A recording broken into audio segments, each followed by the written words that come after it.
ไปดีทุกคนคอยสร้างโยสร้างเห็ดกีตาร์สร้างกีตาร์แฮนด์เมดลาวนะทุกคนอ่ะมีไพ่บอที่อยากเห็ดกีตาร์เป็นมีไพ่บออยากเห็ดกีตาร์เป็นอาชีพอยากเป็นสร้างกีตาร์แบบที่คอยเห็ดนะทุกคนนะคอมเมนต์มาเลยทุกคนเด้อแต่ว่าคลิปนี้จะมีพิเศษกว่านั้นเนาะคอยจะมาหับสอนเห็ดกีตาร์ในราคาที่ถึกที่ชุดเท่าที่เคยหับมาเนาะเท่าที่เคยประกาศจะเห็ดเนาะปกติโอเคราคาที่ข่อยซ้อนเห็นนะเอาแบบปกติเลยเนาะที่ข่อยหับซ้อนเนาะในราคา30,000 บาทเด้อทุกคนที่ก่อนหน้านี้ข่อยเปิดหับซ้อนในราคา30,000 บาทนะทุกคนอันนี้เป็นราคาต่างที่จะหับซ้อนเนาะโอเคส่วนตอนนี้เรามีราคาส่วนลดมีราคาพิเศษลดพิเศษกันเลยอะไรกันเนาะทุกคนนะในราคาที่ลดลงมาเหลือ20,000 บาทเด้อทุกคนเด้อย่ำ20,000 บาทปกติแล้ว30,000 บาทเฮียนประมาณ2 เดือนจบไต่กีตาร์กลับบ้าน1 หน่วยตอนนี้20,000 บาทได้กีตาร์1 หน่วยเฮียนประมาณ2 เดือนจบกลับไปเฮ็ดกีตาร์เป็นอาชีพได้เลยได้กีตาร์1 หน่วยย้ำว่าได้กีตาร์1 หน่วยนะกีตาร์หน่วยหนึ่งเป็นกีตาร์แฮนด์เมดนะถ้าเจ้าถ้าเฮ็ดถ้ามีคนสนใจ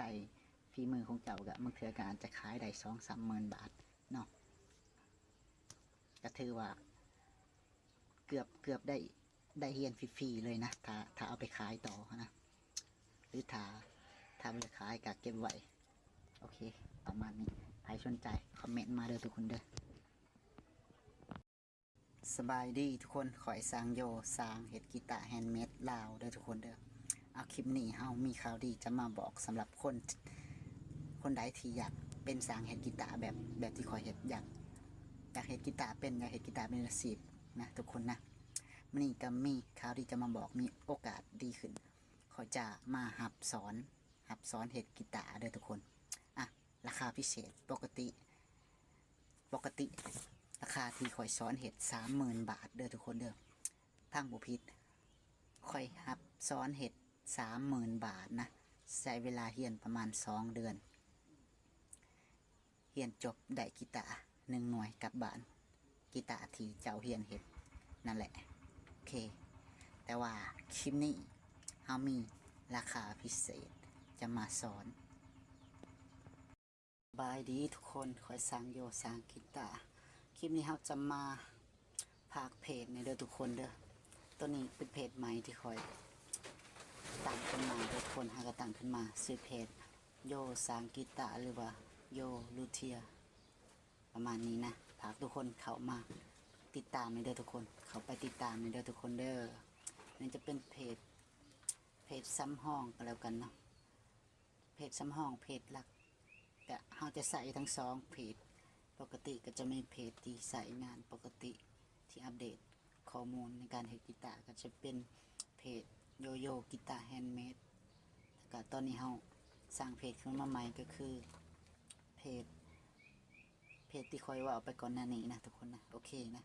ฝากทุกคนเข้ามาติดตามให้กำลังใจในเด้อทุกคนเลยติดตามอัปเดตผลงานเนาะถ้าใครมักผลงานฝีมือการเฮ็ดกีตาร์สร้างโยค่ะเข้ามาสนับสนุน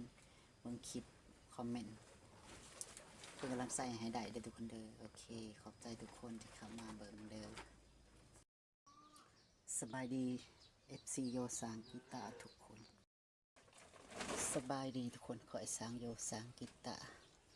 มื้อนี้ก็จะมาแจ้งข่าว FC เล็กน้อยเด้อทุกคนเด้อโอเคตอนนี้ข่อยก็ได้มาใส่เพจตัวนี้เด้อทุกคนเด้อเพจโยสร้างกีตาร์โยลูเทียประมาณนี้เนาะสำหรับเพจตัวนี้ข่อยตั้งใจตั้งขึ้นมาใหม่เนื่องจากว่าเพจเก่ามันจะมีปัญหานะทุกคนนะก็เลยตั้งเพจตัวนี้ขึ้นมาใหม่ฝากทุกคนเข้ามาติดตามในเด้อทุกคนเด้ออย่าลืมเด้อทุกคน FC สังโยทุกคนที่มักในเสียงดนตรีมักในเสียงกีตาร์ฝากทุกคนเข้ามาติดตามในเด้อทุกคนเด้อขอนำละทุกคนเพราะว่ามันสำคัญกับข่อยหลายเนาะเนื่องจากว่าเพ จตัวเก่ามันมีปัญหา Facebook โปรไฟล์ส่วนตัวก็มันมีปัญหานะคอยก็เลยตัดสินใจเปลี่ยนมาตั้งเพจตัวนี้ขึ้นมาใหม่จะเอาคลิปมาลงอยู่นี่ตลอดเนาะจะมาอัปเดตตลอดอยู่ในช่องนี้เนี่ยเป็นอะไรก็ฝากทุกคนเข้ามาติดตามในเด้อทุกคนเด้อ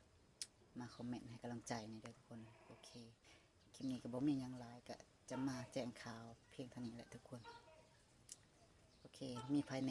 มักลินกีตาร์นะบอทุกคน